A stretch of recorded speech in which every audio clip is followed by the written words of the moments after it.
Hey guys, alright, we are back with some potential history, this time, the Ferdinand, what not to do when building a tank. Now, this is not titled Meme Tanks, however, this does sound like the Ferdinand is a meme of a tank, just based on this title.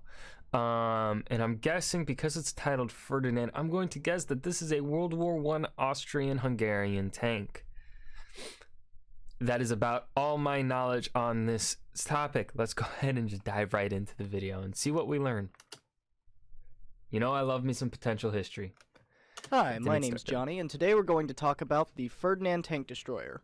A very awesome and effective vehicle. Liar! No, it's actually... Wait, no, this is World War II. It's a German tank. What? A piece of garbage. The story of this vehicle begins in the late 30s, early 40s, when the German army decides that they need a heavier breakthrough tank for its forces. The German army had recently been noticing the shortcomings in its tanks, first when it invaded France and had trouble with heavier tanks such as the Char B, and then especially once they invade Russia and run into the T-34 and KV-1. And the main objective of this new tank was to mount the 88mm L-56 high-velocity gun, which was the most effective tank-killing weapon that the Germans had at the time. That was a big gun. Both the Henschel and Porsche companies were contracted to make prototypes, and the best one would win and get the contract. And it is from the Porsche prototype that the Ferdinand Tank Destroyer comes from. And oh man, it is quite the story. Fucking thing sucks! Now, Ferdinand Porsche was nothing new to the military contract world. He'd been making weapons for the German army essentially since before World War I. And he was always fairly ambitious and trying to break new ground with his projects. And he very much kept to this theme with his Tiger bid. Instead of using a single engine design that through a drivetrain went to a transmission that powered the drive sprockets, Porsche decided... I totally understand the technical terms that you are using. I know I know engines. I don't. I have no clue what he just said. Decided to think outside of the box and use a petrol-electric generator drive. Now the way this works is you essentially have... Yes, the petrol generator drive... Yes. Two gasoline or diesel engines that power two electric generators that then provide power to the drive sprockets at the rear of the vehicle, which then propels the vehicle forward. Now, petrol-electric drive was nothing new at this point. It had been used on things like buses, but it had never been used on a very heavy armored fighting vehicle. And this became evident as soon as Porsche started putting his prototype together. He had mountains of problems getting the thing just to work. One of the biggest issues he had was to cram both engines and both generators into the size that the Tiger needed to be. He didn't have significant room for cooling, and oftentimes the engines overheated, malfunctioned, or just burst into flames. There was also the issue that the vehicle was just too heavy and woefully underpowered for what it needed to do, also causing catastrophic breakdowns and engine fires. And although some of these flaws were worked out before the submission, Porsche's prototype failed utterly against Henschel's submission. I mean, it was so bad that the engine failed and caught fire before it could really even start the trials or do anything. No way. And actually, after much digging, I was able to find some colorized footage of that exact event. Future of German armor. Seems a bit heavy. Nah, fam, it's perfect. And underpowered. It's not going to work. Told you. Shit. It's the engines again. Now, after this large failure, the German army did the sensible thing and picked the Henschel version, and that eventually became the Tiger tank we all know and love. And this would be the end of the Porsche Tiger, and this whole disaster would have never been heard from again. Except there was one problem. About 90 of them. Porsche was so confident in his design that he had already begun producing hulls for his tank that didn't work. And once the Porsche design was turned down, Germany realized that they had just spent all this money, metal, and material creating all these hulls that would never be used. So they had to use them for something. I personally think at that point you just take the loss, melt them down, turn them into some Stoogs or something, you know, useful, but this is what they went with, and it's really dumb. See, that's the American way of thinking. From what I've noticed when it comes to at least like the Germans, and I think also a little bit of the Soviets, a long time, like a couple years ago, this was pre-COVID, me and my buddies, we would listen to some, my friends and I who are also kind of into history, we'd listen to, there's this book that was written post-World War II, I think in the 50s, of interviews of German soldiers, former German soldiers that survived World War II. And one of the ones that was interviewed had been captured by American soldiers following D-Day. And one of the things he noticed was that when an American vehicle broke down, they didn't bother fixing it. They just ordered a new one from base and then continued on their way. They left the broken down tank, Jeep or whatever on the side of the road. And he was like, we don't do that in Germany. We use anything and we fix anything, right? Or whatever. So I think the American way of viewpoint of melting it down and finding a different use for it is kind of more American idea, even though probably the Americans would have just completely scrapped them and left them to rot and not even do anything with them in World War II because they were just producing so much. Anyways, yeah, I don't know what else to say. I lost my train of thought.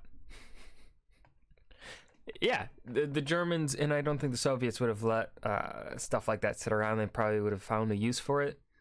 And they wouldn't have done something, I think, that would have wasted more time and money. Because melting it down would have probably just wasted more time and more money. So it's probably best, I'd say, for what German logistics were at the time, and certainly German production capabilities at the time, to just use the thing that was already made instead of wasting time melting it down, right? At least that's how I look at it. It was decided that these rejected Tiger prototype hulls would be made into a tank destroyer that would be able to mount the 88mm L-70 gun eventually seen on the Tiger II.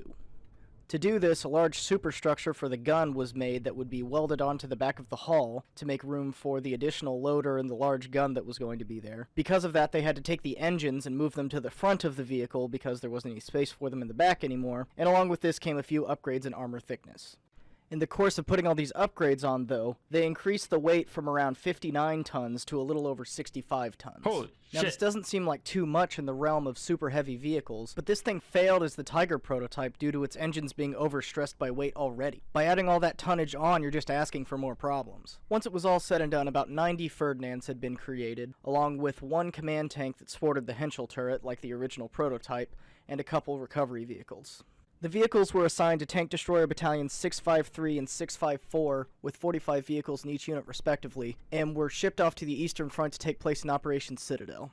Their performance, though, was about as you could expect, with many vehicles destroying themselves before they could even get into the fight, with issues like gas line fires and just engine failure. Even my once in the God. field, a lot of mechanical problems plagued the crews, with many tanks having to be destroyed by their crews themselves once they had broken down. There's even a report of several Ferdinands being destroyed from engine failure when trying to climb a hill to get to a firing position. Die Ferdinand-Geschütze The Ferdinand could not handle the ascent of the hill. hatten den Anstieg auf die Höhe scheinbar nicht We thought they had got hit by artillery. Zunächst glaubten wir, dass But after they caught fire, one after the other, we assumed that the engines were overheated and exploded. dass die Motoren waren, die überhitzt wurden. Die The Mannschaft crews got out and ran away. sind alle weggelaufen. Another issue people often bring up is the fact that it had no self-defense weapon, an MG-34 in the hull or anything like that. Although this was an issue, I think too much is made out of this. You gotta remember that most German tank destroyers didn't have a front-mounted machine gun. The Stug 3, the Hetzer, they didn't. And although they had roof-mounted machine guns, these were only supposed to be used in extreme emergency-type situations. The German doctrine for tank destroyers was to stay behind the line, shoot from afar. That's why they have some of the most powerful guns that the German army could produce.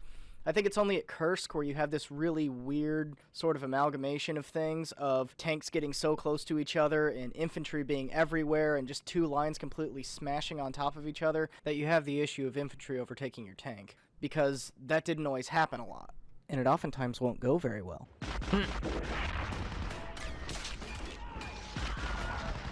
Now, all that being said, when they weren't broken down and when they were being used in the role they were supposed to be used in, the Ferdinands did pretty well. Battalion 653, after the battle, reported destroying some 320 Soviet tanks and only losing 13 Ferdinands. Huh? So, not bad, I guess. Yeah, But it not still too doesn't really bad. seem worth it. After the battle, about 50 or so Ferdinands remained. Many complaints about the vehicle's shortcomings were made by their commanders, and in September of 1943, 48 of the remaining 50 vehicles were sent back to the factories to be retrofitted with upgrades. These included a close defense MG-34 mounted in a ball mount in the hull, a commander's cupola taken off the Stug 3, Zimmermann paste applied to most of the vehicle, a frontal armor increase, and the tracks being widened. Now notice, none of the major upgrades are to the engine or power system. and we have once again increased our weight from 65 tons to about 70 tons. Oh my At god. this point, I'm wondering why the Germans didn't just set them on fire themselves. Anyways, there was official name change on May 1st, 1944 from Ferdinand to Elephant to denote the changes between the two, and the vehicles were sent to Italy, a mountainous place. Because why not? In Italy, the vehicles My did God. okay when they could. The terrain isn't really suited for a long-range weapon since you're mostly fighting in the mountains. The breakdowns happen just as often because it was terrain that was giving them a problem anyways. A few of them saw service during the Vistula Oder offensive in January of 45, and 2 of them actually survived all the way to April of 45 to take place in the Battle of Berlin. Now, this summary is very quick and skips over a lot of details, but my main point in this video is, What's wrong with y'all? You niggas are crazy! why would you take this thing that obviously didn't work, invest more time and money into it, just to make it more of a disaster, and waste all kinds of time and Yeah. resources on it that you do not have? Germany was having all kinds of Yeah. shortages mid to late war, and why you would invest resources that you don't have that many of in this train wreck is beyond me. And I think it sort of speaks to the German mentality going towards the war. We're going to make something that on paper is going to be really great, really awesome, have this big gun, have this big futuristic guns. sort of drivetrain. But in reality, it doesn't work. And instead of just letting it go like any other country would, they just had to keep trying to field it and had to keep trying to make it better. The US Army had a hell of a time coming up with the right design for the M26 Pershing, going through prototype after prototype to make sure they got it right. And you can say that Germany was in a time crunch, but so was the United States. They were desperately trying to get a heavier tank over to Europe, going so far as to set up factories and starting production runs for tanks that hadn't gone through their trials that then later had to be canceled because they realized the tank was bad. But that's just the thing. The Americans could decide when something was bad and then stop using it. The Germans, for some reason, have to just hold on to this thing and make it work when it's just not going to. And it's this kind of mentality that I think would ultimately cost them dearly in the war. If anyone else is a huge tank nerd like me, you'll be happy to know there are 2 of these things left, one pre and one post modification.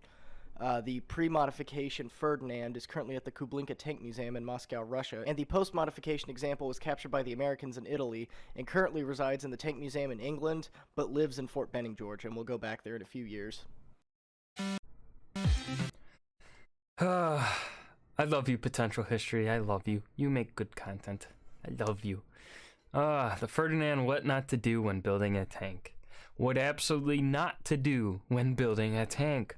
Like, for real, don't do what they did, okay? If any of you are building a tank, don't do this. Don't do this. It's a bad idea.